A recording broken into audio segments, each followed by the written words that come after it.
The following may contain offensive language, adult humor, and or content that some viewers may find offensive.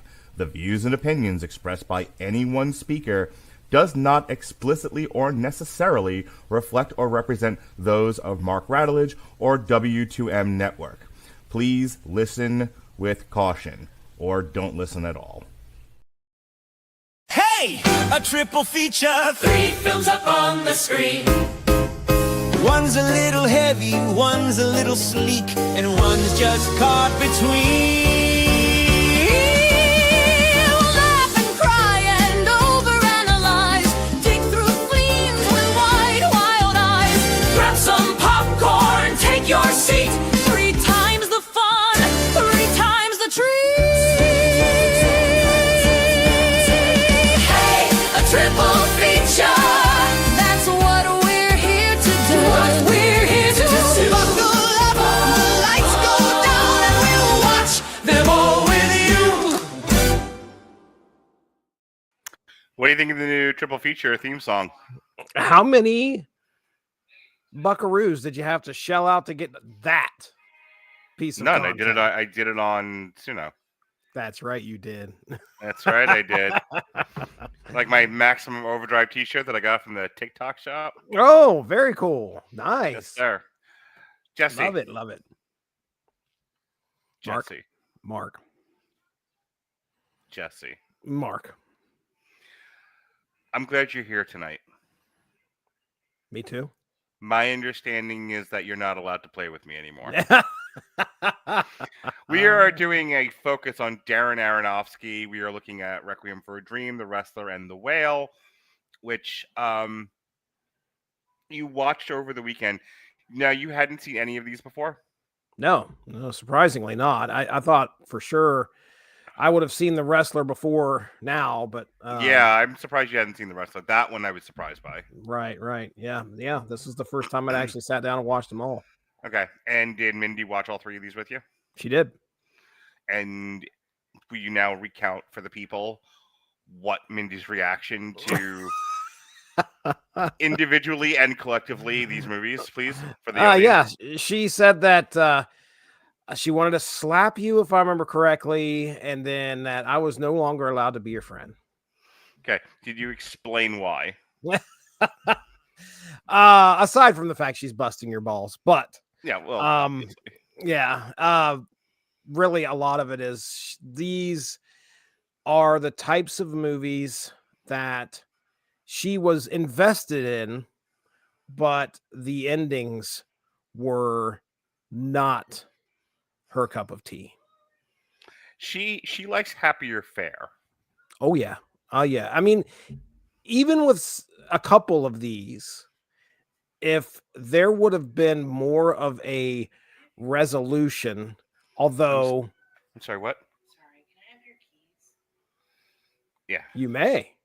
I'm gonna move your car just a little bit. Zoe's coming over for leftovers, and she doesn't want to park halfway out of the drive. Okay. It's all good. I'm sorry, Jesse. Go ahead. No, it's fine. But yeah, I think that she would have been more satisfied with a Amenable. more, yeah, something a little bit more to wrap things up. Let's rewrite these. Let's rewrite the Requiem. A Mindy appropriate ending to Requiem for a Dream is the mom actually goes on television.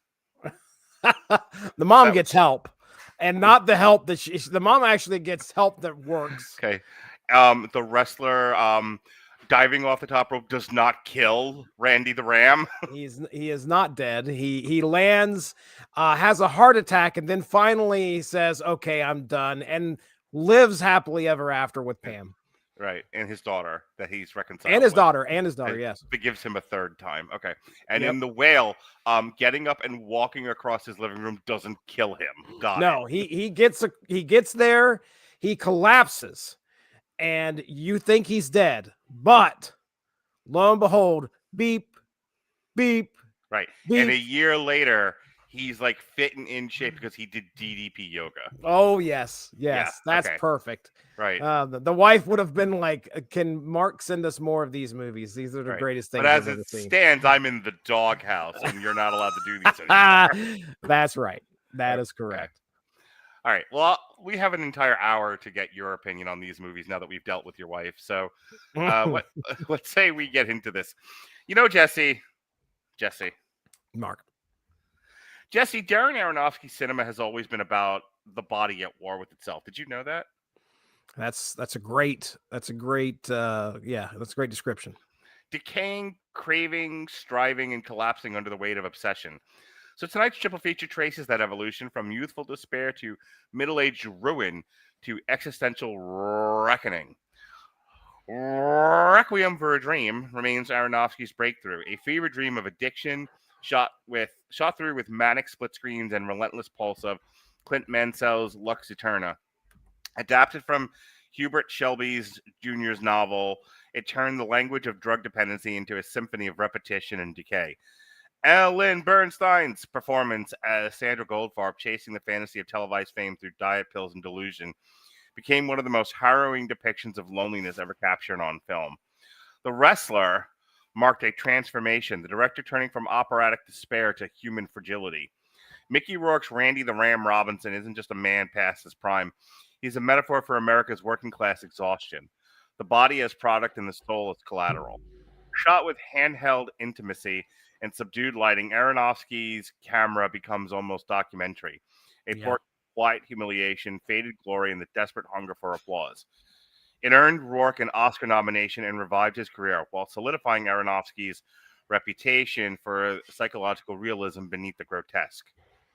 Speaking of grotesque, The Whale, adapted from Samuel D. Hunter's stage play, completes the triptych. The physical degradation of Requiem, the emotional ruin of the wrestler, now fused into spiritual despair.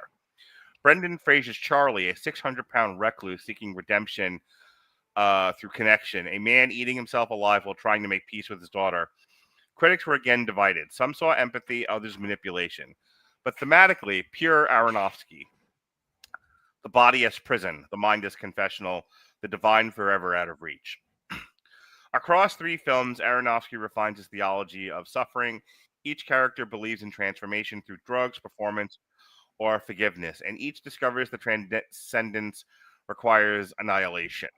Whether shooting in the frenetic rhythm of addiction or the hushed gravity of confession, Aronofsky's obsession remains constant, the terrible beauty of human need. I'll tell you what Jesse Starcher needs. He needs ass to ass. Oh my goodness, Jennifer Connelly. Ass, Jesse. Ooh, we. Speaking of ass to ass, let's get into Requiem for a Dream.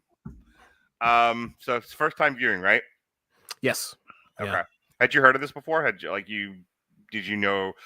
I basically threw you on this because I think initially I had planned to do this with Pat, but Pat stopped doing these, and I think after the last time Pat quit on like same day quit on me.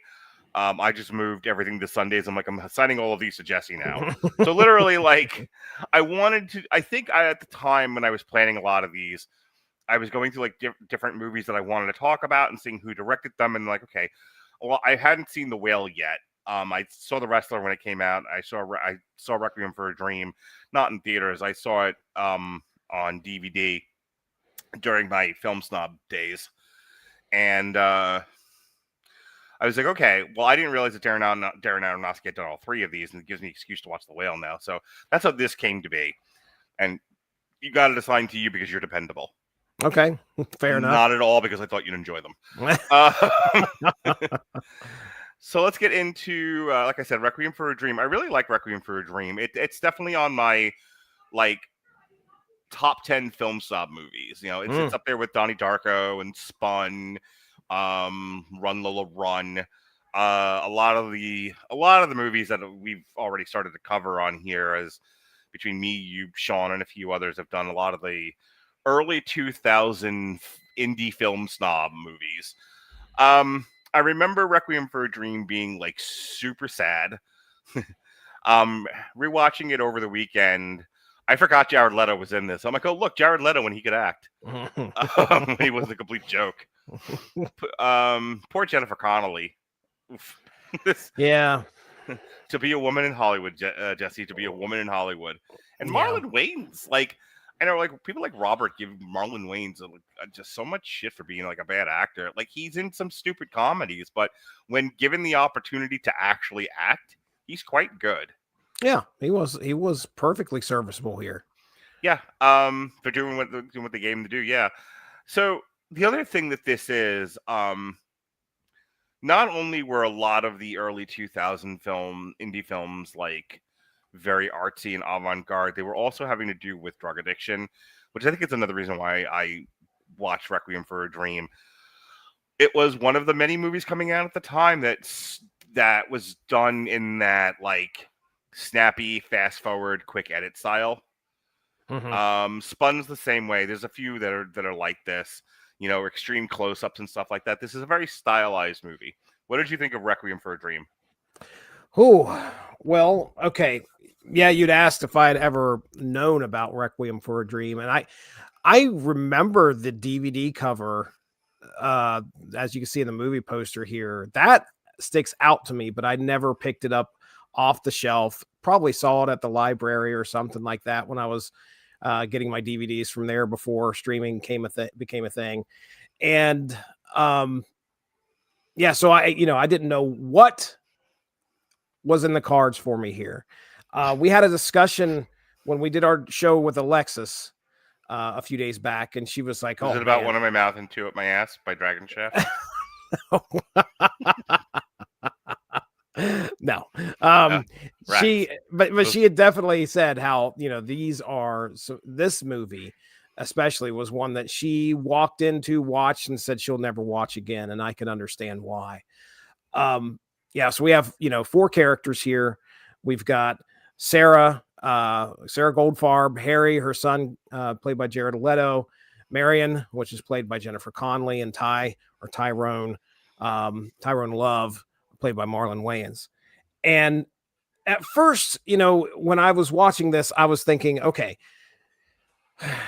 this reminded me of The Corner. The way drugs overtake someone's life and how people are living with that. But then I started to realize how it's definitely a little bit different. We watch Sarah, who is a very, at the beginning of this movie, she's a mother who's watching her son like steal and take his stuff.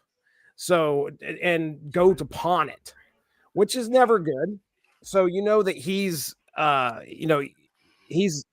you're thinking he's the good for nothing son who's going to go pawn her stuff for drugs. But you start to realize that she's also very lonely. Yeah. And she also is, looking for some type of connection. She has her neighbors, which she has some bit of interaction with, but she wants to impress her neighbors.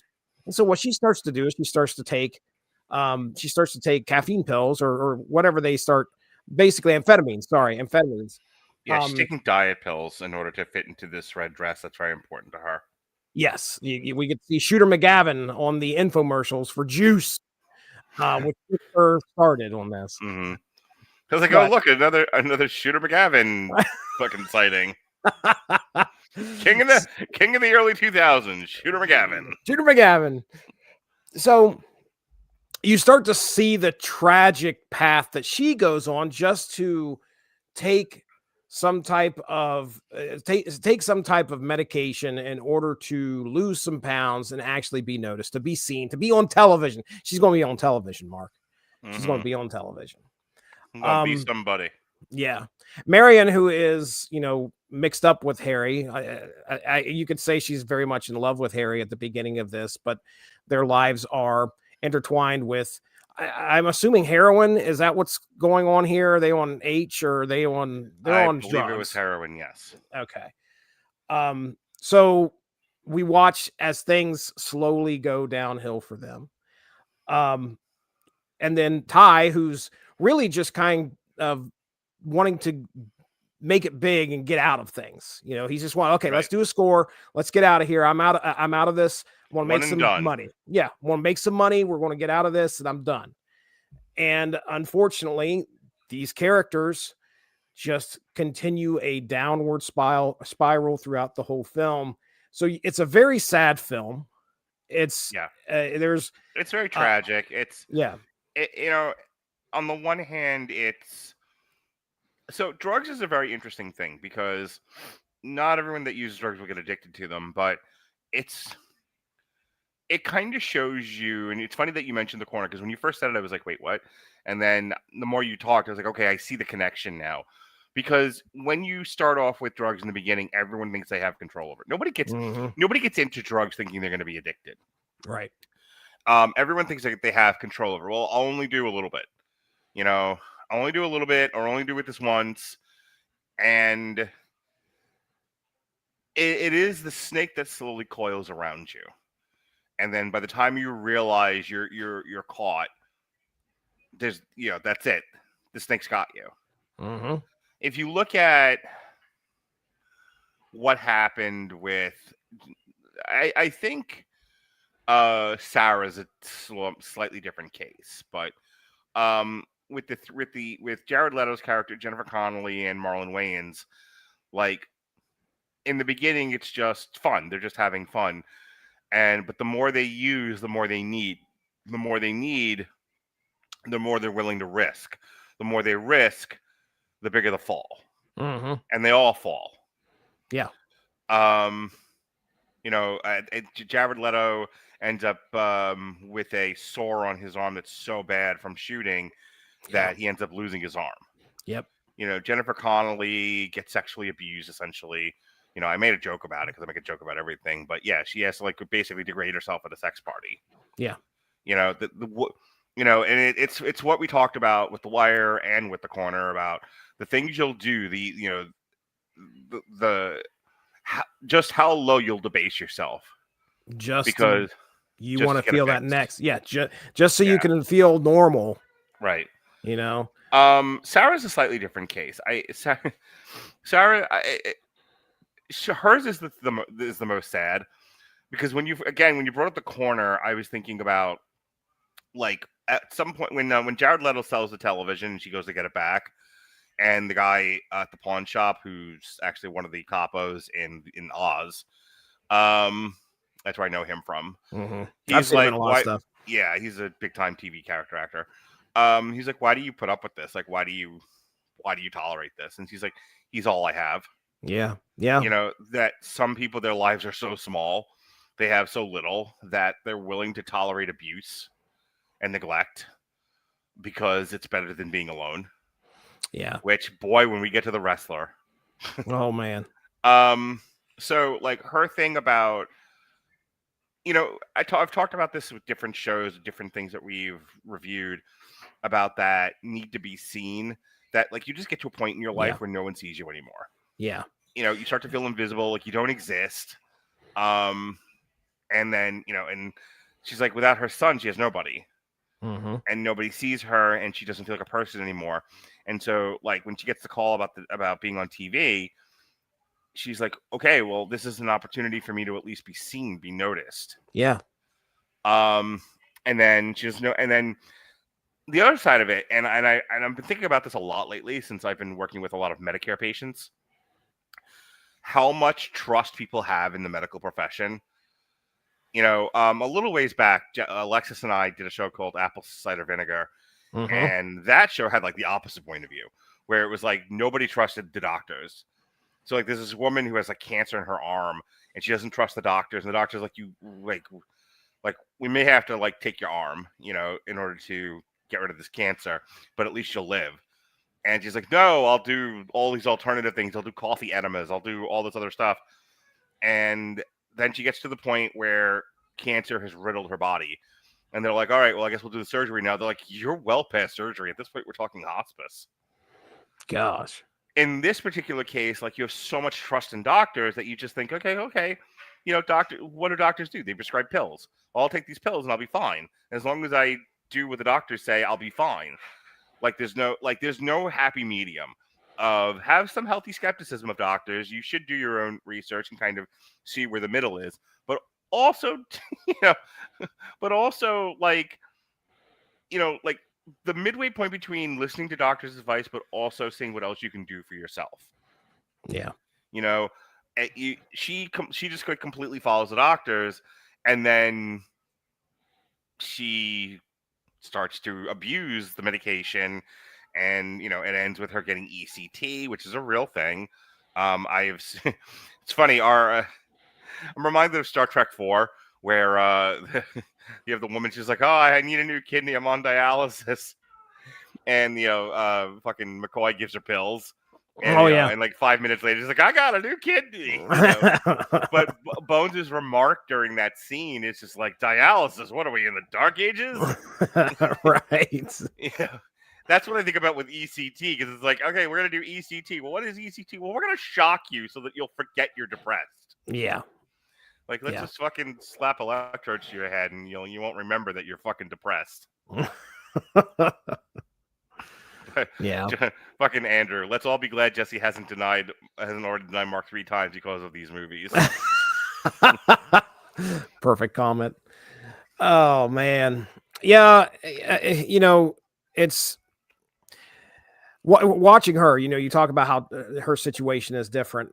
The scene where there's a few scenes in this movie that really like just stand out to me, but the one that really got me was the one where Harry goes back to see his mom, and she at that point had been taking this medication, and the junkie, tells her, "Hey, you're taking some bad stuff here. You're not supposed to be."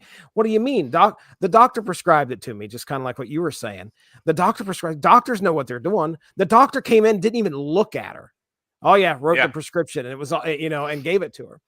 Not to be too personal, but about 8 months ago, I went to go to an ear, nose, and throat person. Figure I don't have cancer anymore. Maybe I can work on the other 87 things that are wrong with me.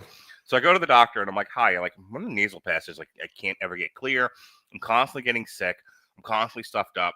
Like, what's wrong with my nose?" He's like, "We have he looked up there. Jesse, no fucking lie, half a second. He was like, "You have a deviated septum."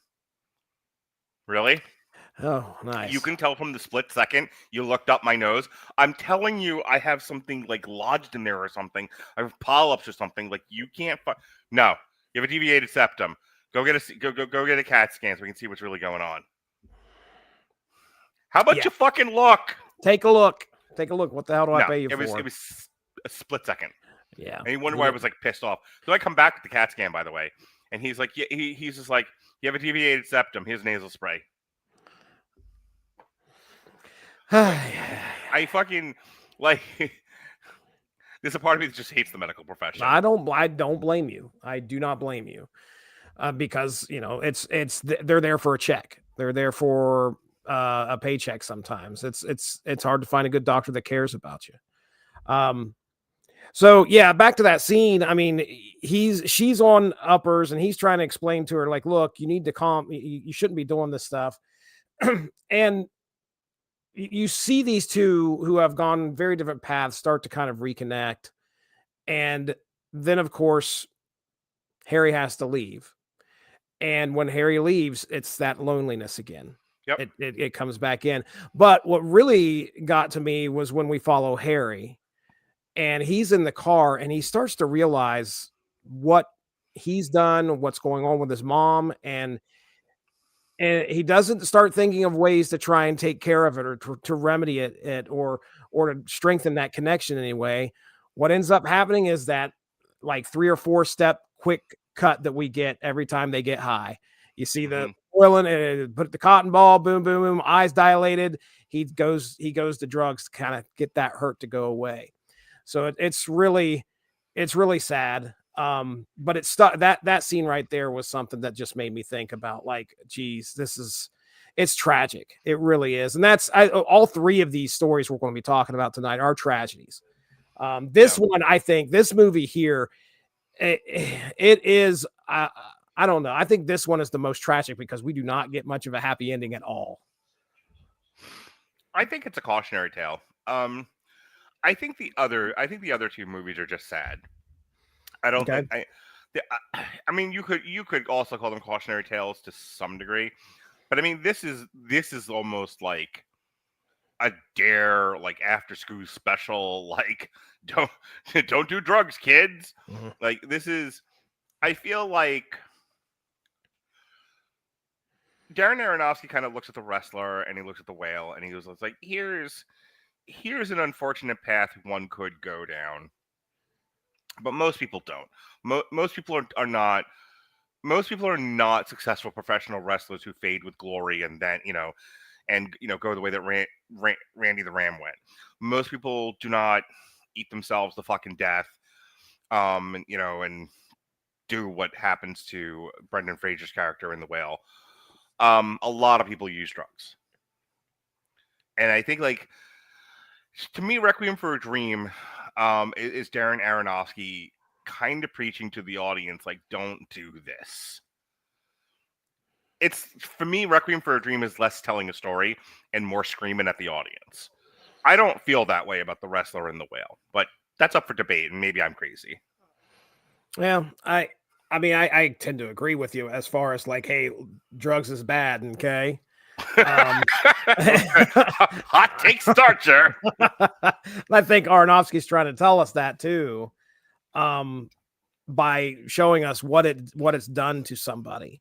But also, and yeah, I agree, Teasley. Dr. Pepper hasn't failed me either. It's good stuff. Each of these characters in this movie they're trying to get to a better place, but the drugs are simultaneously the thing that they are using to try and get there and are also the thing that are keeping them from getting there. They have this dream of a better future and they just, it's just one more thing away. And Right. No matter what, they just keep digging themselves into a hole. Requiem is willing to show all the different facets of drug abuse too. It's a little like a smaller scale Wire where you get the full spectrum, nothing to hide. Yeah. That's what I mean. Like, I feel like Requiem for a Dream is kind of a broader story than like The Wrestler or The Whale. I like it. I like Requiem for a Dream. I don't know if it's just my age or what. I feel like Requiem for a Dream like impacted me more 20 years ago than it did today. And I know everyone jokes about like, oh my God, these movies will fucking crush you. Frankly, the Whale upset me more than anything else. Like, I know you did a Sora video about The Wrestler where it's, where it's like it made you cry or whatever. I think back when I watched it, The Wrestler was sad. Me crying was because I wasn't allowed to be your friend anymore. Oh, okay. Fair. Just wrapping up on Requiem. I don't know what's different about me today than 20 years ago when I saw this, but Requiem for a Dream, it's like when I first started talking about it with you, like I was very focused on the craft of it because like the weight of it, the heaviness, the themes don't impact me the way that they used to. So I think as a film discussion, it's interesting, but outside of that, like I said, it doesn't quite hit me the way that it used to. How did it hit you? As far as like how much of an impact did this have on you? Oh, I mean, I say like probably one of the biggest things that stood out aside from, the tragic story here is kind of like learning how Aronofsky shoots his stuff and makes use of how he films things to impact the viewer and possibly influence your take on it. There's a lot of, when you look at all three of these, there's different camera styles.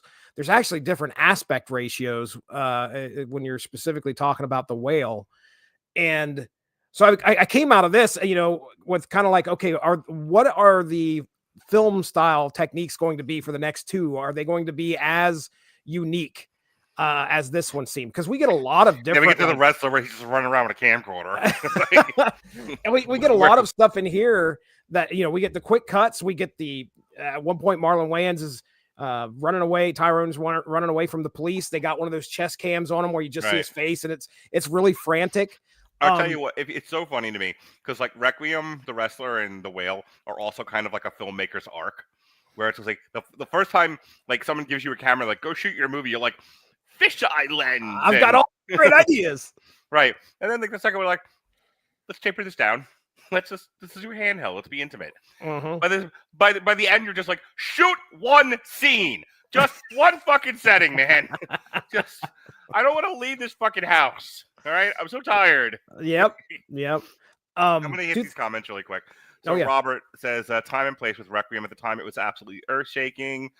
Requiem also feels like a younger person's perspective shaker. It tackles a ton of younger ideas of people. The more life you see, the less shocking Requiem gets because you've seen that in real life. That's very true, and I think that's probably what's affecting me about it. Yeah. All right, you ready to move on to The Wrestler? I just wanted to say two more things here before we move on. One was this probably folds in with both of them. Do not watch the movie with ads. Okay. I watched it on Roku and I think that, if you were wanting to ingest the full effect of what Aronofsky was trying to do, you need to be able to experience this all at once without, picking up your phone or having an excuse to pick up your phone. And number two, the Roku channel decided to throw on a weight loss ad in the middle of poor Sarah's dialogue, and I thought that was freaking hilarious. That is so 2025. Oh yeah, it was Zep bound if I remember correctly. Yeah, I feel like I got like a weight loss thing during the whale. Yeah. So yeah, but yeah, I mean, as far as I'm also in the camp with Alexis here. I will not revisit this film. It is something that you could probably watch once, and I don't see any reason going back. It doesn't really. It's not a punishment. It's just tough to get. It's a film nerds movie. It's not a movie you watch because you want to be entertained. It's a movie you watch as a student of film. What happy moments happen in this thing? I mean, there's not a single one. By the way, when he's fucking taking the TV, and she locks herself in the closet, could you just hear me going, "Ma, Ma, Ma, Ma, Ma, you need to give me some money." Yeah, Jesus Christ. The Basketball Diaries all over again. Yeah, right. So The Wrestler is Mickey Rourke. This was his big comeback film. I forgot Marissa Tomei and her tits were in this. Holy cow! Give me a whistle. Give me a whistle, Jesse. I live for that whistle. My goodness! Holy cow! I saw this when it came out. This came out in 2008. So yeah, this was I must have seen this with Melissa because we were dating at the time, and it's entirely possible I took her to go see this. And I don't have an exact memory of what that event was like, but I imagine she came out of this a bawling mess, or I did, or both of us. So this is the story about they actually got a bunch of wrestlers for this. Fucking Ron Killings is in this. A bunch of independent wrestlers. Necro Butcher's in this. It's shot like a documentary. A lot of handheld behind the back. Like you see, there's a lot of Mickey Rourke walking around, and you're just following him. So this feels like Beyond the Mat, or it feels like Wrestling with Shadows. And it's, and if you've watched any of those, you see a lot of past their prime wrestlers kind of still doing the thing. Poor Tony Atlas still looking for the cellar phone. Anyone got a cellar phone? Got a piece of jewelry. Yeah.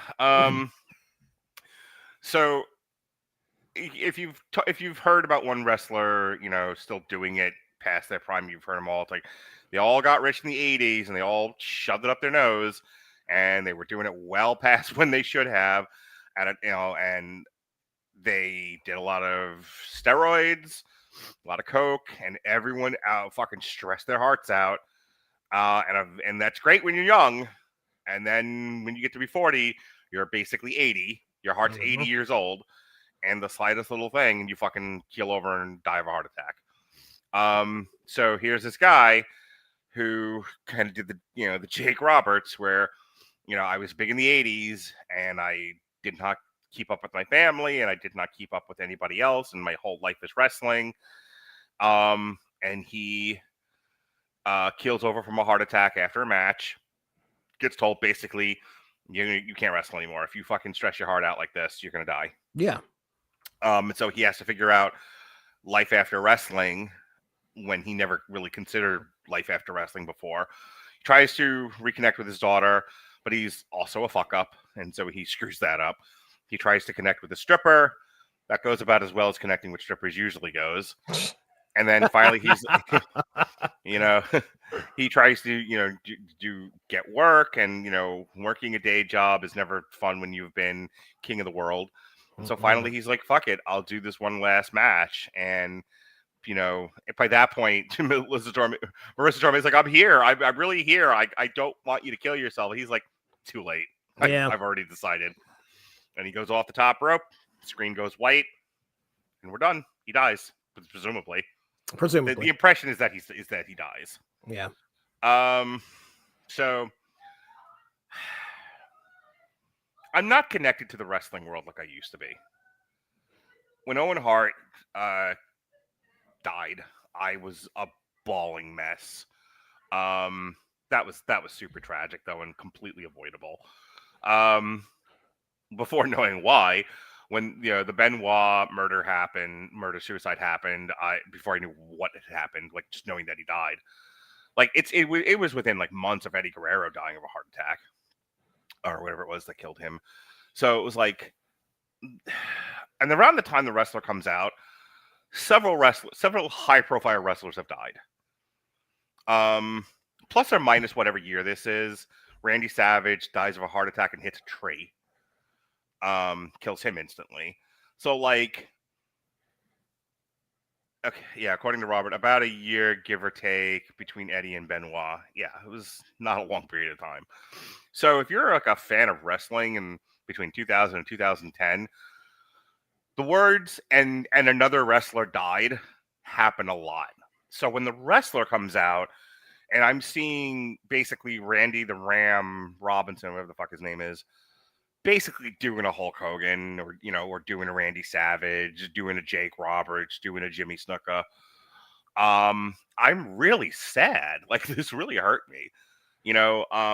This is a sad, tragic, cautionary tale about what happens when, what you have to sacrifice to be successful at certain things, and doing that and it not working out for you. At the end of the day, he got to be king for a little while, but he dies lonely. The line he says to his daughter about, I don't want to be alone. I don't want you to hate me, and I don't want to be alone. And I'm nowhere near this guy, and I don't have the relationship with my daughter with my kids that he has with his daughter. So this is not really a big, like, looming threat over my head. But I even said to Lily tonight, I was like, I don't want you to not like being here. I don't want to not have a relationship with my kids. So I work very hard at having one. So hearing him say, I don't want you to hate me, and I don't want to be alone, like, that is my fucking nightmare. Also the whale, but we'll get to that in a minute. Mm-hmm. So that stuff still gets to me. But him dying at the end got to me in 2008. It doesn't really anymore. I'm like, Yeah. If you've never seen it before, I can see where it affected you, and I'm gonna give you a chance to speak on that in a second. I know how the movie ends. I know what he does. So, like, it didn't quite have the effect on me the second time around as it used to. But that's only because I knew what was going to happen. His tale his story still bothers me a lot. But I'm more connected to the loss of family story than I am the I have nothing, so I kill myself in the ring story. Right. Your thoughts on the wrestler? So, yeah, it's interesting to hear your take on watching it in 2008. Because here we are 17 years after that. How many seasons of Darker Side of the Ring have we got now? You know, and I'm 20. I'm going. You're right. And we've seen here in 2025, we kind of have seen this more, and it continued well after 2008, watching people pass away because of the abuse in the ring and the drug abuse that they did with steroids. So this is, you know, unfortunately, starting this, I felt like, oh, this feels familiar. Like I know where we're going here. And I just watched Requiem for a Dream, so I know what this director's going to do to me. He's at the fan fest, and it's just like guy Dude. with a colostomy bag, guy in a wheelchair, and I'm like, oh my god! I live in a small town in Ohio, and I've never seen anything that small for wrestlers. Like they're inside an American Legion with like maybe 4 tables there, 8 guys. Like shoot, we got all in decrepit stuff. shape. It was pathetic. I mean, that's kind of how I felt. In my mind right now, I'm very much focused on like Lex Luger. Lex Luger, who the entirety of his career looked like a Greek god, and then look at how he went out. I'm not even sure if he's still with us, but he is. I'm pretty sure he was in a wheelchair at least his last bunch of years. Yeah. But yeah, so I going into this, I kind of knew where we were going. But again, Aronofsky gives us something here that he takes away sometimes or doesn't fulfill, and that is hope that something can change for somebody. And unfortunately, the story that we get here is about identity. You have your entertainment identity versus your real life identity, and how those two can conflict with each other. It's clearly conflicting with Randy here, Randy/Robin. But he also is involved with Cassidy/Pam, who has a very similar situation where she's an entertainer. She's a stripper. She's also aging. When we first meet her, she's giving a private dance to some kids who are like giving her crap because she could be their mom. Right. So she's in a very similar situation. So their paths are kind of parallel at this point, and he's trying to, get a relationship going. So me personally, I'm hoping that, okay, yeah, maybe she'll settle down with him. And she's well on to the fact that at some point she's giving up the entertainer identity of Cassidy pretty soon. She's going to be quitting to raise her son. So perfect for Randy, right? But he's still out there. He's still doing it for the rush of the crowd. And man, I'm not a wrestler, but I understand that going out and feeling the adulation of the fans, them cheering your name, that's been said many times by many wrestlers. That's the addicting. That's the best drug of all, is that adrenaline pump and that feeling of people cheering your name. And dude, you don't even need like an arena full of cheering people. No, just anyone paying attention to you. Like, if you go on TikTok right now and just scan through lives, it is just girl after girl after girl after girl after girl. Are they crying? Everything. They're doing everything. and it's because, and I don't really want to talk bad about it because, I know people that do it personally. There's people so starving for attention, starving for connection, starving to be seen, feeling like life is hard and I feel like I don't even exist. But here's this little window where people will pay attention to me. People will tell me I'm pretty. It gets addicting. Yeah. Now imagine it's not that. It's 10,000 screaming people at you, who think you're an amazing human being because, you jump on your belly off the top rope. Right. Yeah. Yeah. Yeah, I can see why a lot of these guys, it's hard to give it up. Like, look, like you and I do a music podcast. Look at how many bands we've joked about, like they retire and they come back. Like, it's hard to walk away from that feeling of adulation. Yeah, that feeling of being seen. Yeah. That feeling of, okay, am I relevant? Because that really is on Randy's mind a lot. You know, he Mhm. wants to stay relevant. That's why he's, you know, continuing to pump himself with steroids. And he goes in after having a heart attack at a CZW show, which Right. I probably would have That one. I wouldn't even scene- wrestle. That scene of him getting the drugs from the other wrestler, Oh, he's sitting there and he's got them all laid out, and he's like, just the cadence and the delivery of that line, and then the way they talk to it. Oh my god, you know, I am. Like, well, yeah, I'm just gonna get so big and strong. Like they sound like children. yeah, You know, they sound like fucking children, but they're Yeah. these grown ass men injecting all manner of drugs in them. And then, you know, and then Randy's like teasing him. He's just like, let me see your muscles. He's like, oh, Randy, no. all right, put him up It's for me. so- All right, It's so good. But if you've ever actually talked to bodybuilders who peddle drugs, that's how they talk. yeah, Been in a Yep. few gyms in my time. I mean, I don't look it, but I have definitely been there, and I've heard people talk this way. You know, I've been Mhm. around wrestling, I've been around bodybuilding, I've been around, you know, people who their body is their whole job, and that's how they talk. It's really funny to listen to. It was the most other than him saying, "I don't want you to hate me, I don't want to be alone." It was the most honest scene in the movie. In terms of Yeah. dialogue, it was like I don't even think they wrote. It was like, sell him drugs. That's this whole scene. Go, and they just Yeah. shot it. And they're like, oh my god, man. Knows exactly how to do it. All right, no problem. Mhm. Can do that real easy. But yeah, I mean, he's got to come to grips with the fact that he can't wrestle anymore, and so Mhm. that he has. There's a couple scenes that make me, you know, one of my favorites is when he finally gets back into his trailer. You know, he's trying to make rent. He finally is able to get back in his trailer, and he invites the kid to come over and play Nintendo.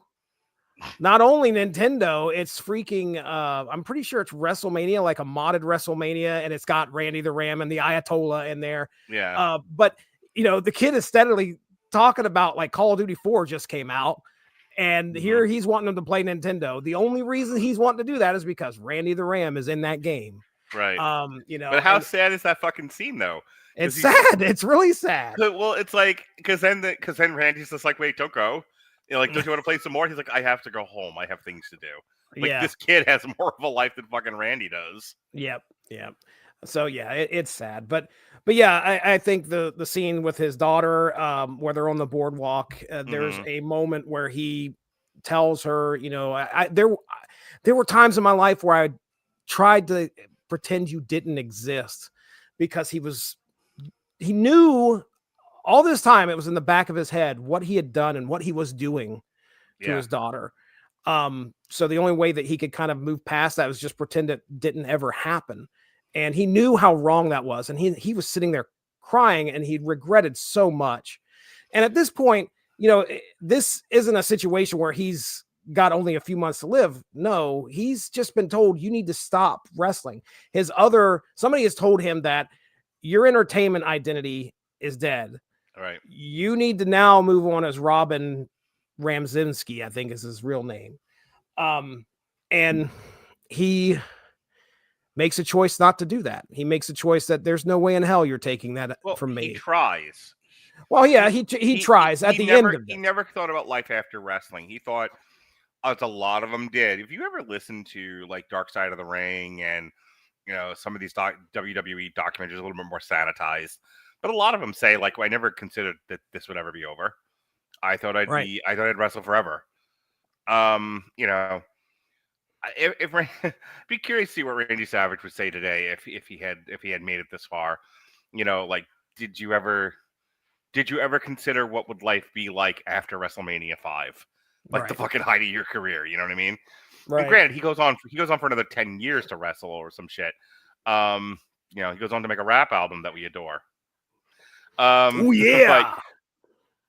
But I mean, like, if you talk to guys like, you know, the Road Warriors, Randy Savage, you know, Ric Flair, Harley Race, like, just talk to these guys of like, at the height of your careers, did you ever think you'd ever not do this?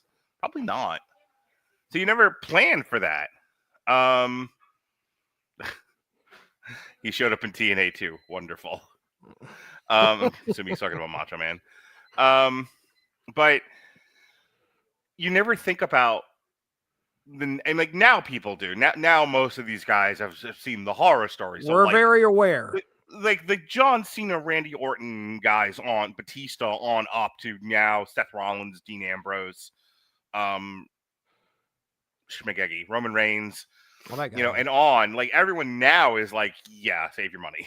Like invest. They are very aware. Yeah, they're very aware Yeah. and cognizant of the fact that has to be a life after this, and you need to make sure that you take care of yourself and Right. prepare for what's to come. Right. And even the guys like The Rock and Steve Austin, you know, like obviously The Rock went on to not just do movies, but look, The Rock is not a perfect person. The Critical Drinker did a whole video about how like The Rock is a fuck up. But The Rock, if I could fuck up as much as The Rock has and be that successful, I'd be okay with it. Right. You know, and then there's like Steve Austin. Steve Austin knew that he was not going to be like, you know, a big actor, but Steve Austin had 2 reality shows going at one point. He had Redneck Island, and then he had like the Redneck Challenge or whatever the fuck it was called. You know, in several seasons of these things, like he got paid for that. You know, like Steve Austin, The Rock, like that whole era of guys. You know, and then the incoming guys, Brock Lesnar, Randy Orton, John Cena, Batista, they all like got the message real early, like, don't make this your whole life. This is not going to be your whole life. You're gonna die soon. Don't do this. Yeah. But I think there's definitely, as far as like just a wrestler in general, it easily has an impact on your family. I mean, when you're going on the road that long. Do you remember fucking Triple H's whole like Tough Enough speech? The one where half the crew fucking quit the next day. Like that first season of Tough Enough, where Triple H walked in here, was just like, this is not a good job. This job sucks. Like, what's your wife doing? What's your husband doing? Don't know. What's your kids doing? Don't know. You don't see them. You don't know. And 2 girls quit that episode. They were like, "We're done. No thanks. We just wanted to be in Playboy." How successful? How successful can you be and still feel comfortable laying in that hotel bed at night, worrying about your kids and what your wife is doing? You know, you may have all the money in the world, but you may not feel exactly successful at that point. Kevin Nash's line about that was really funny. He was just like, he left the WWE because he had just had a kid, and he had heard The Undertaker talk about having a kid himself and never being home for the kid and being like, oh, I don't want this. So he like, part of the reason he went to WCW was for less dates, more time at home. And then Kevin Nash was talking about like on his podcast, where he was like, now his wife's like, please go make a movie or something. Please get the fuck out. We don't want you here right now. It's like, just for a little bit. Take a break. I can't remember where I heard this, but I remember talking to somebody, or I was hearing, I can't remember if this was something where I talked to somebody or I heard it, but it was like, when the person is away, things run fine at home, and we don't have to worry about certain things because we just move on without that person. When they're home, that's the problem, because like everyone has to adjust to you being. Got to adjust, right? You know, it's like, you don't want to say like we don't want you around. Obviously, they do. That's somebody that they love, but it is difficult. Like, you come home, and like a lot of wrestlers have talked about this. So I think Mick Foley talked about this, where it's like you come home and like you just fucking beat the shit, and all you want to do is lay on the couch and die. Around, right. And the kids are just like, come on, do stuff. Yeah, oh gosh. Robert, no success outside the home can make up for the failure within it. That is very true. It's true. It's very true. I think the other thing about the wrestler that I think is worth noting is, I know it was Beyond the Mat that Vince and Linda were invited to a screening of, and they were like ready to shoot the filmmakers. Oh, nice. But I feel like the wrestler also got like a really poor reception among a lot of wrestlers. Like, come on, man, it's not this bleak. And and I feel like, and I was thinking about that last night as I was watching this, because I didn't go back and like research any of this. So I vaguely remember there being wrestlers not in love with this movie, it feeling like this is not all wrestling is. And I'm like, I don't think Darren Aronofsky was saying that it is. But if you're going to sit here and tell me after all these documentaries and all these stories that have come out that no wrestlers have gone through the Randy the Ram experience, go fuck yourself. Right. And I hate the fact that people have so little ego integrity. They can't stand to hear a negative story about something that they do without being like, it's like it has like a Steel Christian thing. It has to be like a 1 or a 10. There's no 5s. Like, why can't we have a story like The Wrestler? And then if you're like, no, why don't we tell a successful story of how great wrestling is? Then go make that fucking story. Right. Yeah, I agree with you 100% because this is a piece of fiction. We're not. I don't think he was asked. Well, yeah, it's based on reality, but it's still fiction enough. And Sure, I don't think Aronofsky was going Randy the Ram. I really don't think too many people. I don't think Aronofsky was going around asking, "Hey, can I get you to sign off on this? This is this will be a great boon to the wrestling industry for this film to be made." No, this is a spotlight on what. And there's a lot more than just wrestling that's happening here. This is somebody that's going through challenges, and wrestling just happened to be the thing that it could have been a boxer. It could have been a musician.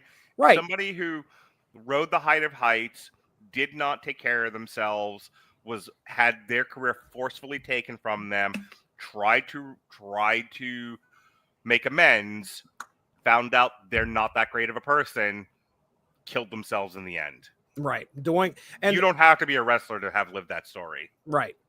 And they Randy made the decision to get back into that ring because he felt like there was no hope left.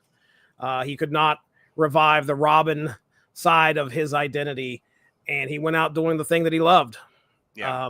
And he felt that he owed it to the people that loved him. Yep. I think it's a well done movie. It's a quiet movie. I mean, obviously there's fun music in this, like this quiet. Oh, the soundtrack, dude, is great. Yeah. But I mean, there's not a lot of score. So, like, for example, like he's at the supermarket, and he's at the deli counter. That second go around where things are falling apart for him. Oh, the woman, a little bit more. A little less. A little bit less. I was just like, grab a fucking paper plate and take some out in front of her. I was going through like all these. Instead, he just kept walking back and forth. But I do, I applaud him for just eating the potato salad and then getting it to wait. So good job. Yeah. Well done. But God, we've all been there. We've all had to deal with that a little more. Oh yeah. I just want to punch it right in the nose. But like, what a quiet scene that is. All you hear is the ambient noise of the ticker tape, of the register of the supermarket. There was, this stuff of him like walking around outside, and all there is the ambient noise of him walking on crushed leaves, things like that. Sometimes the only sound of the movie is the sound of the setting he's in.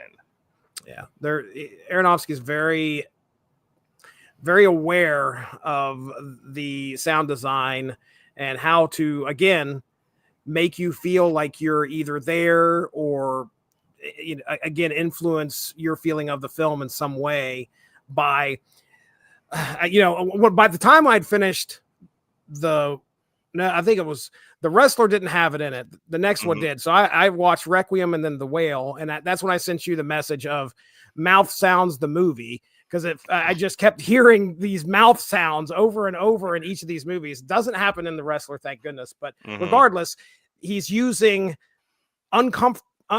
discomfort. You get that eerie score that you're talking about where you just have to sit there and be with him like you're walking behind him or something. Right. It's done to make you feel like you're part of the film, and I think it's done well. Yeah. So, anything else about The Wrestler? No, I'm glad I watched it and got a chance to talk about it. All right, let's get into The Whale. The Whale came out in 2022, like towards the end of it. It was nominated for a couple of Oscars. I did not see it when it came out. It was an A24 movie. I know the guys from Movies That Don't Suck and Son That did review it, and I'd heard I heard how good Brendan Fraser was in it. At the time, I wasn't really interested. Having seen it garner recognition and how good Brendan Fraser is in it, and now that I know that it's a Darren Aronofsky movie, I was like, okay, well, I probably shouldn't sit this one out. I should probably watch. So this is about a 600-pound English professor who had a tragedy happen in his life, became a recluse, ate himself into immobility. And where it picks up is it's the last week of his life, and he is trying to reconnect with his daughter before he dies. And this was adapted from a play. It very much feels like a play. So we had gone swimming prior to watching the movie. I finished my podcast with Evan Saturday, and then Eric and I went swimming. We came home, and she was like, "Can we get pizza?" And I was like, "Okay." So we got nothing extravagant. Nothing extravagant, just a regular pizza. Shared with two people, and I had some wings because I do enjoy my chicken wings. And I'm watching this movie, and I'm watching him, and she's like, "Do you want any pizza?" And I'm like, "No, I don't ever want pizza ever again. I don't want to eat ever again." Like, I am morbidly obese. I am a very heavy person. I'm getting there. Yeah, somebody my height. I have struggled with weight my entire life. I've had episodes of periods of my life where I was thinner. I've been athletic. I would never call myself an athlete, but I've been athletic. I've run half marathons. I've run mud runs. Didn't you take like judo too or something? I've rolled jujitsu. I've trained in kickboxing. Trained a little bit of regular boxing. I was a pro wrestler for a very brief window of my life. I've done real wrestling, like actual collegiate wrestling. I played volleyball. I played rugby. Like I said, I've done actual swimming, like swimming laps and whatnot. So it's not like I've been like just a lazy fat ass my entire life. I've despite the fact that I've been heavy, I've also been physically active.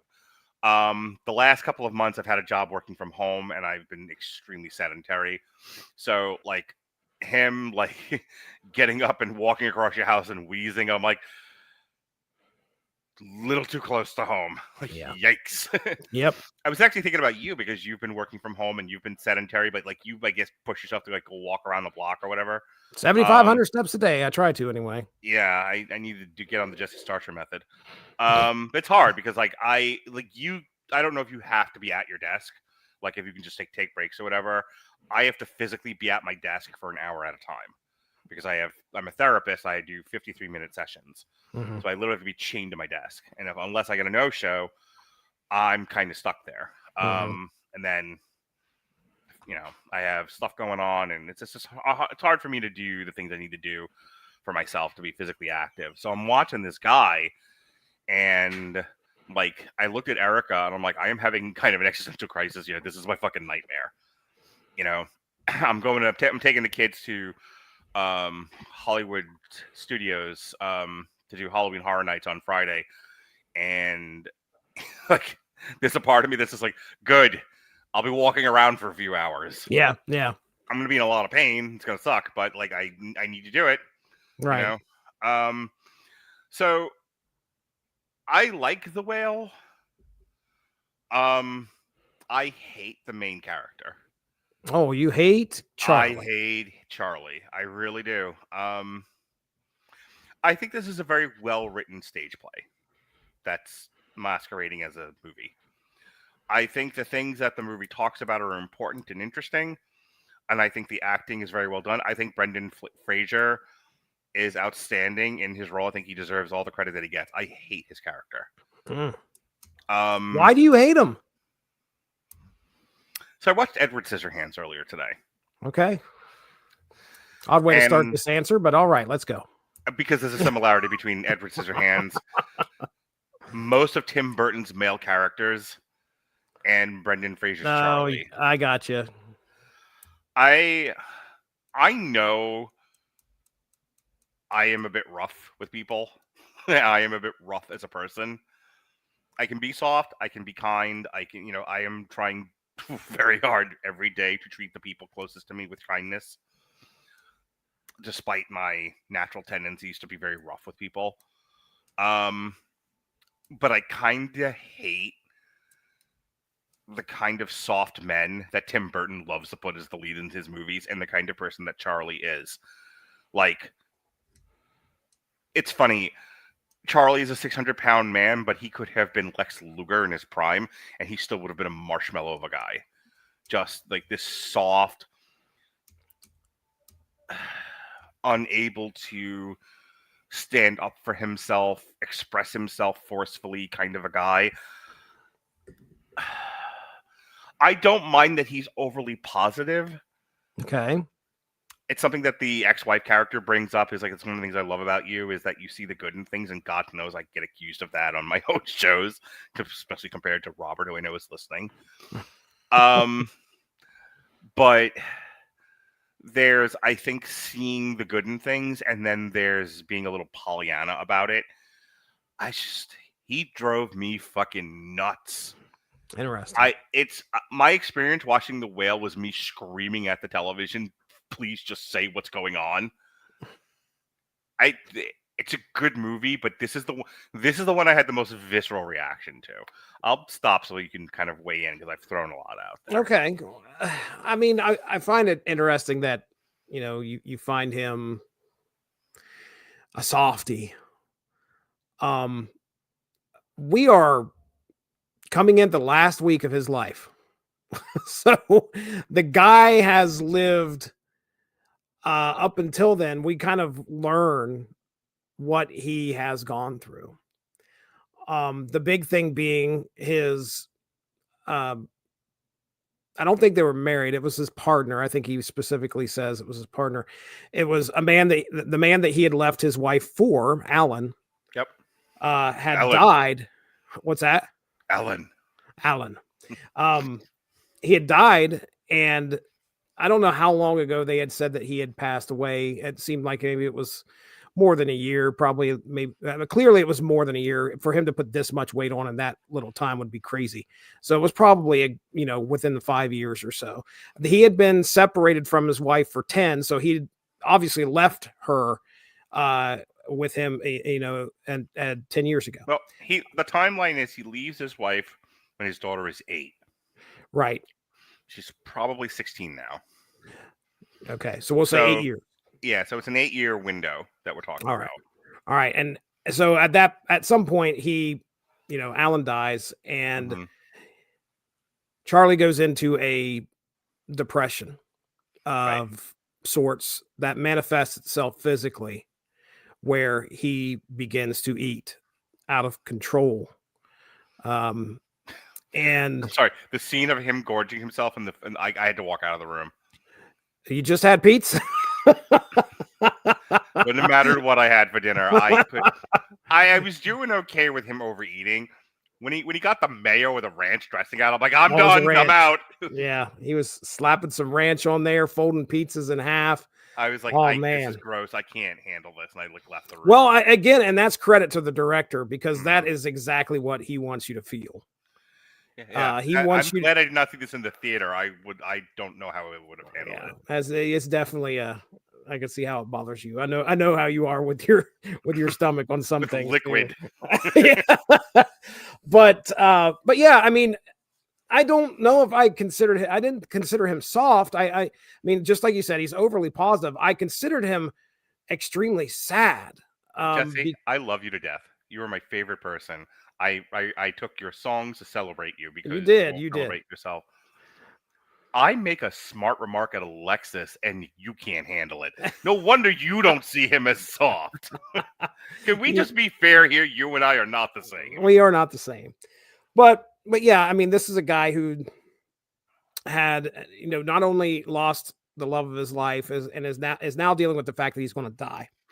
That's all stuff I can handle, Jesse. Him leaving his wife because he was in love with this other man, I can handle. Mm-hmm. Him going into this depression and eating himself to death and wanting to die because he's incomplete without his partner, all of that I can handle. It's the present day stuff, the way he talks to his daughter, the way he talks to Liz, even the way he talks to the missionary kid. That's the stuff I was having a problem with. It was like, he never says to his daughter what he's thinking, what he's feeling, how he's being in a way that I could respect. And his daughter gives him the fucking business the entirety of the movie, which is her right. And I actually don't have a problem with that either. But I needed this character to, the closest we get is he starts to talk about why he left his wife for Ellen. And he starts to say, well, I was in a weird place in my life. And then she cuts him off, and then we never get back to that again. And then the rest of it, he's just kind of like, that was about. That's the part I can't stand. That's the part that I say, like, this is why he's too soft for me. I can't, like, just fucking talk already. Like, get this out of your system. Give me, like, I can live with him slowly killing himself if he would at least advocate for himself. He won't do that either. Mm-hmm. That's what made this hard to watch for me. You wanted him to stand up. I wanted him to speak up. Speak up. Because he wasn't going to be able to stand up, not till the end. No, That's our big reveal. Tries twice. Fails both times. Yeah. Well, Charlie is trying to get through his stuff. I mean, he's dealing with the fact that he's about to die. He wants nothing but to reconnect. And I think that he feels that if he says a crossword toward his daughter, he's going to lose that that tiny bit of tenuous connection that they have. The fact that she came over was a miracle. You know how you see, like, with couples, it's a lot of times it's the woman where they're just like, there was a recent episode of, I think it was maybe Raw, where Becky Lynch is in the ring with CM Punk, and she's just like fucking headbutting him and slapping him around. She's like, come on, do something. Like, she desperately wanted him to. Now, granted, he's the hero in this scenario, and this is only so that he can call upon AJ Lee and do whatever. She comes out, yeah. Yeah, but it's that kind of a thing. That's why I'm using that as an example, where Becky Lynch is like trying to egg CM Punk on because she desperately wants a reaction out of him. She needs a reaction.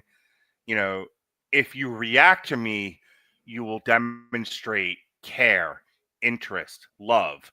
Right. As psychotic as that sounds, and I am aware of that, but that is the dynamic that people have.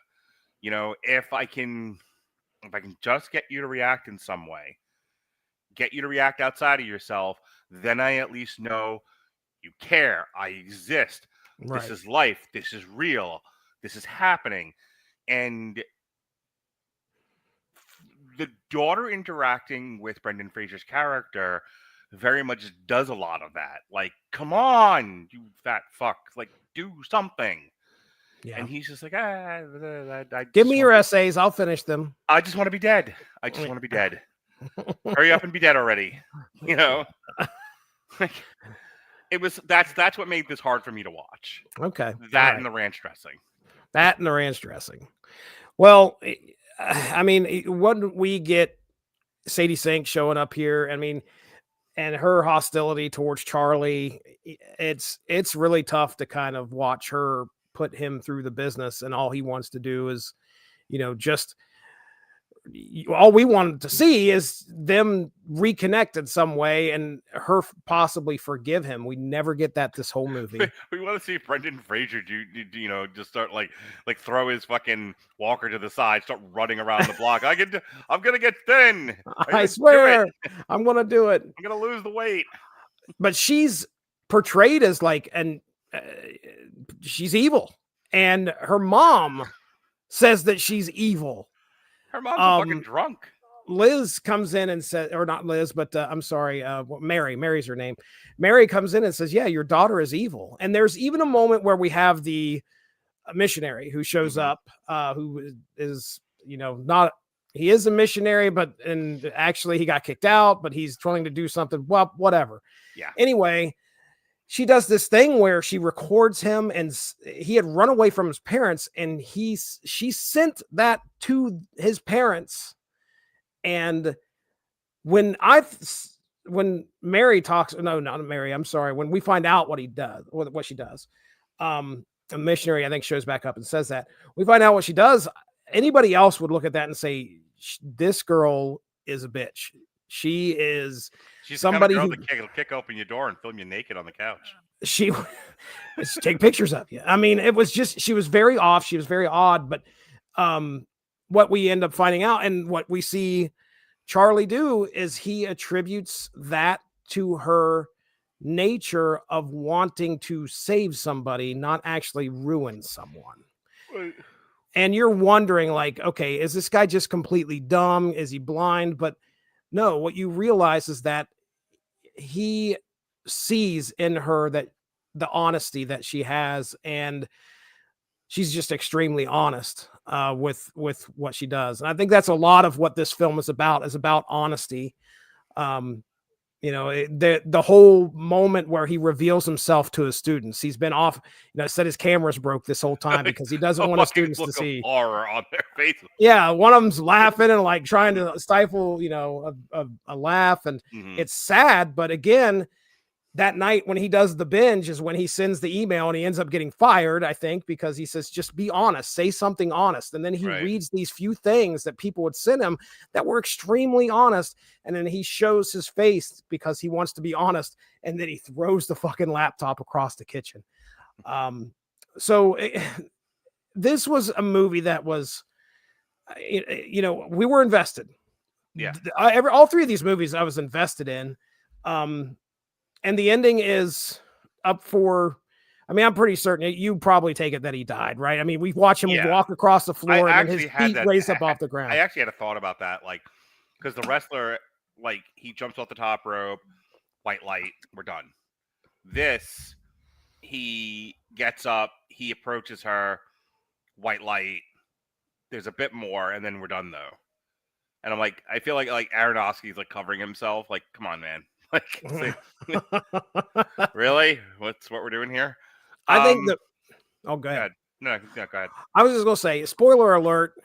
3, 2, 1. I want to give the biggest thing that hits you in this is how we're originally brought into we're brought into the house, and we watch Charlie have his first either a heart attack or heart episode or whatever, which, by the way, Charlie's not going to go to the doctor.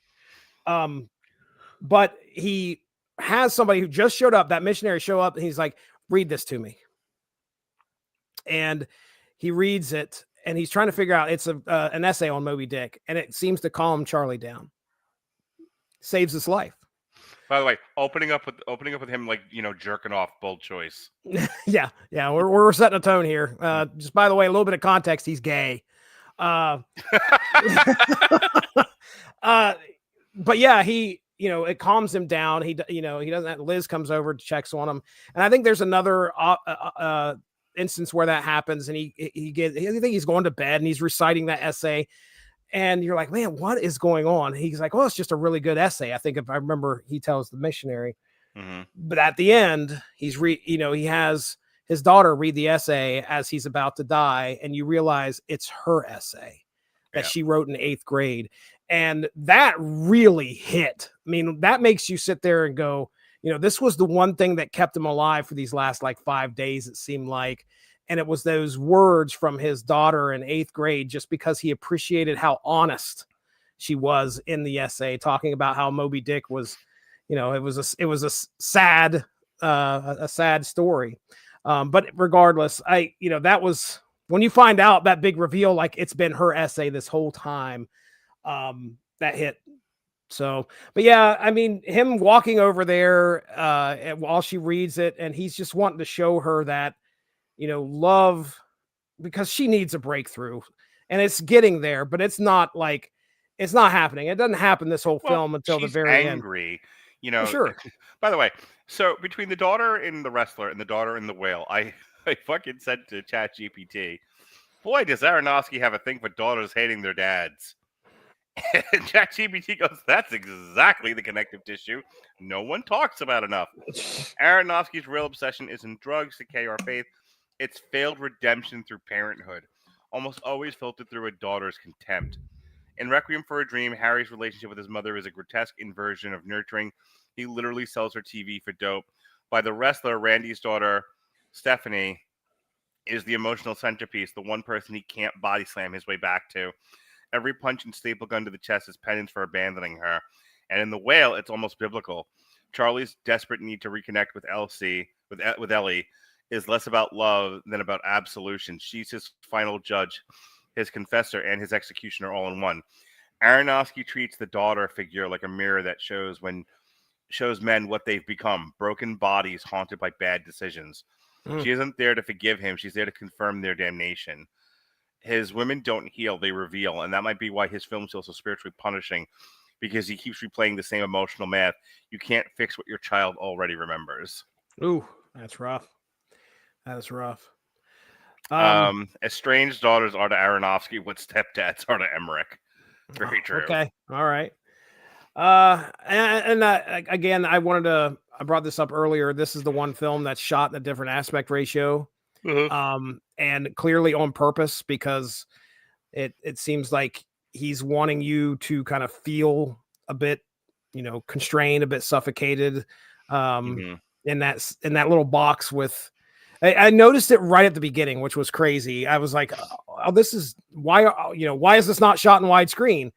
And stuff like that bothers me. Like I will go through a movie and it will kind of take me out sometimes because I'm just like, oh, we're not in widescreen. But it did its job and I was interested in the film the whole way through.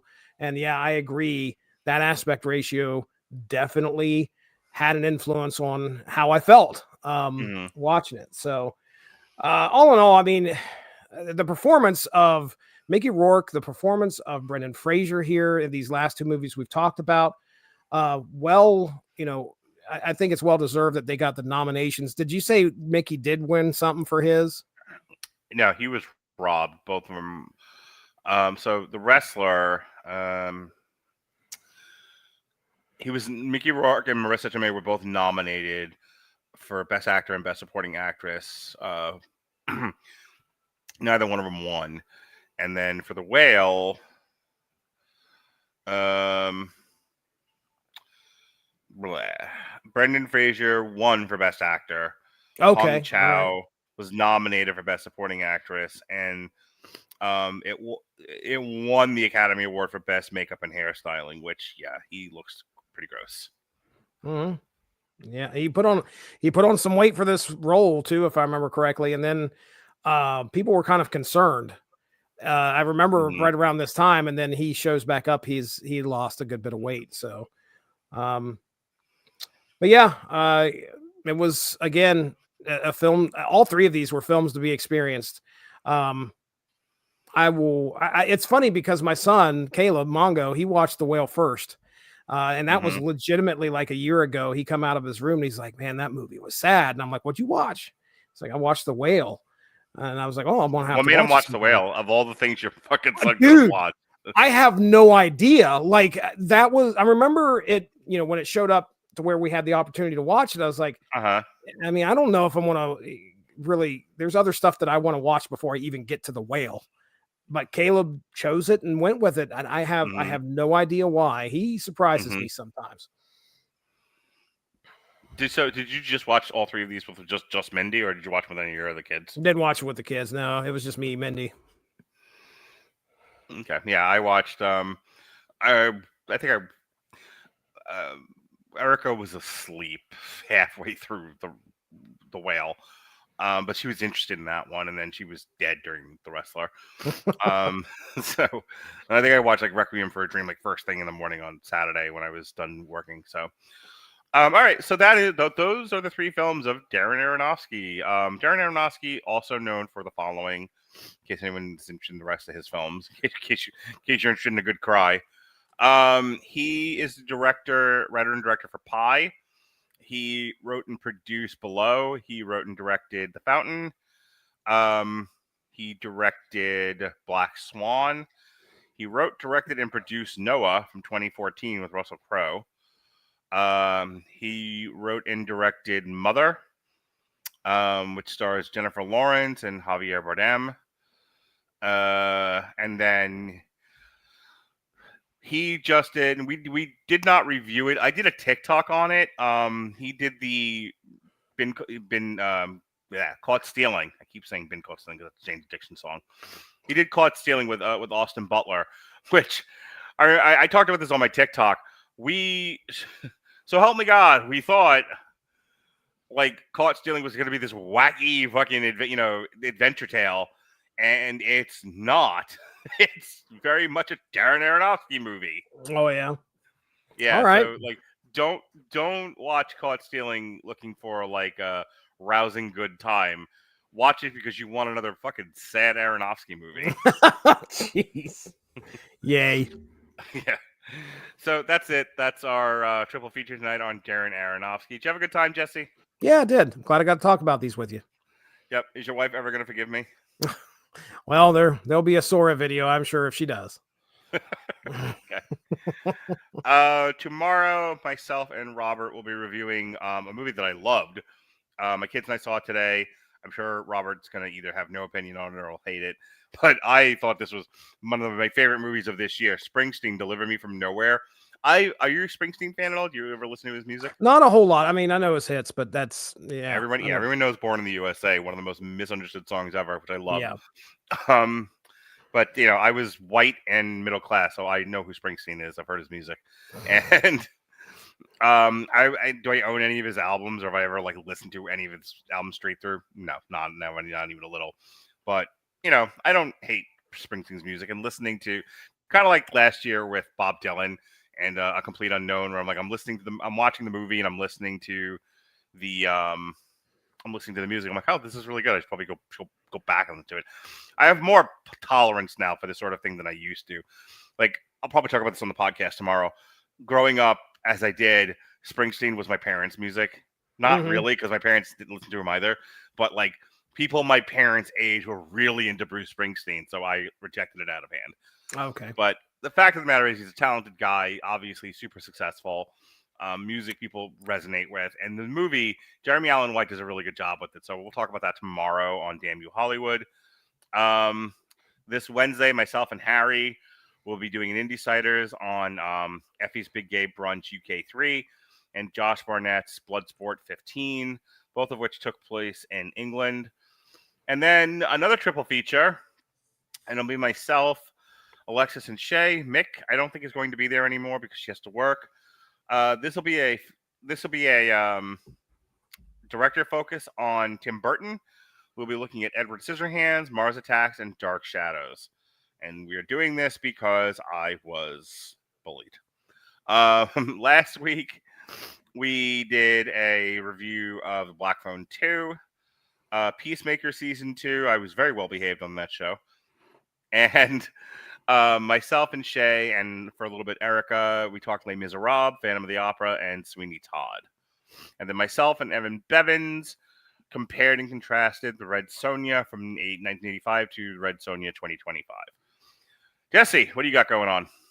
Oh, well, hey, tomorrow myself and you are getting together and talking on source material, The Many Deaths of Layla Starr. So that is rounding out our trilogy of death in comics, I guess. Butcher of Paris was at the beginning or at the end of September. Then we had The Crow a couple weeks ago, and now we're talking The Many Deaths of Layla Starr. So fun discussion, of course. So if you get a chance, check that out. Also airing starting tomorrow will be the Unspoken Issues coverage of The Midnight Massacre, which was a crossover that happened in a lot of the Midnight Suns books, such as Johnny Blaze and The Spirits of Vengeance, Morbius, The Night Stalkers, where Blade becomes a super duper bad guy, and he starts killing a lot of these people that are in these titles and taking their powers. It's pretty good. Mr. Cooper is killing people. What is that from? That's a Mark Cooper, stand-up comedian. He was on a show called Hanging with Mr. Cooper. Hanging with Mr. Cooper. Yeah. So in his comedy show, he was talking about like playing a movie on his giant sound system, and he lived with a bunch of nosy white people. So he made a joke about like, oh, he probably thought he was killing people. Nice. Mr. Cooper killing people. Well, Blade is definitely killing people in Midnight Massacre. It's pretty crazy. So if you get a chance, check that out. That's going to be airing. And then of course, myself and Evan Bevins get together once a month. We'll be probably getting together next week, not this coming week, but the week after, and talking Marvel Snap on Snap material. So that is all I have. Like the crack of the whip, you snap attack front to back in this thing called rap. It's wiggity, wiggity, wiggity, whack. Jump around. Jesse, when is the next time I'm torturing you? I mean, when is the next time I'm... Oh, Marky. Which, by the way, I really wish Sora could get dialogue right. I would have you stealing my cereal just like the Fruity Pebbles ad, and I would go, Marky! I don't understand what possessed you to do that, by the way. Because I was watching Halloween commercials to get ready for Trick or Treat yesterday from the 80s and 90s. So, Jesse, the next time I'm torturing you, Sunday. November 16th. It's the next time you and I are doing a triple feature. We're doing a Jonathan Lynn focus. Do you know who Jonathan Lynn is? No. Although I'm looking at the titles of these films. Yes, sir. By the way, coming back to Marissa Tomei, correct? Yeah. Woo, give me another whistle. Give me a whistle. That's right, baby. So Jonathan Lynn is the director of Clue, My Cousin Vinny, and Trial and Error. I have been wanting an excuse to watch Clue for the longest time. Never seen it. Oh my God, you've never seen Clue? I've never seen either of these movies we're getting into. I've never seen My Cousin Vinny. I've seen it. How the fuck have you never seen My Cousin Vinny? Well, it might as well have been seen as many clips as I've seen as that. That's what I'm saying. That thing. Part of honestly, part of what drove me to do drove me to do that particular triple feature was my kids have been bugging me to rewatch Clue because I made them watch it years ago. But two, because I've seen the fucking clips of My Cousin Vinny on TV all the time on TikTok constantly. Yeah. I'm like, all right, let's just talk about this movie since apparently it's quite popular on TikTok. Yeah. And then that last one, Trial and Error, I honestly was like, ChatGPT, pick a third Jonathan Lynn movie. What year did that come out? Any idea? I have to look. No, okay. All right. And yes, I've never seen that or know anything thing. about it. I literally, it was like the AI picked it for me. All right. Well, then that'll be fun. But yeah, I was going to agree with Winfrey there. A lot of people have told me it's really good, and I've watched the trailer. Clue is the fucking best. I've watched the trailer for it a lot here in the past because Kira would be home and I'd be like, let's find a movie to watch. And I'd always land on Clue and I'd be like, let's watch this. And then something would talk me out of it. So just never had a chance to sit down and watch it. That is the movie you should watch with your entire family. I promise there's no gay sex in it. Not even a little. But Clue is the fucking best. So, all right. Awesome. For Jesse Starcher, I'm eating chicken nuggets. But not to my death. Not to my death. Yeah. Moderation, Mark. I'm going to have my son carry the plate of chicken nuggets. I'm going to chase him around the block. All right. Be well, be safe, and behave.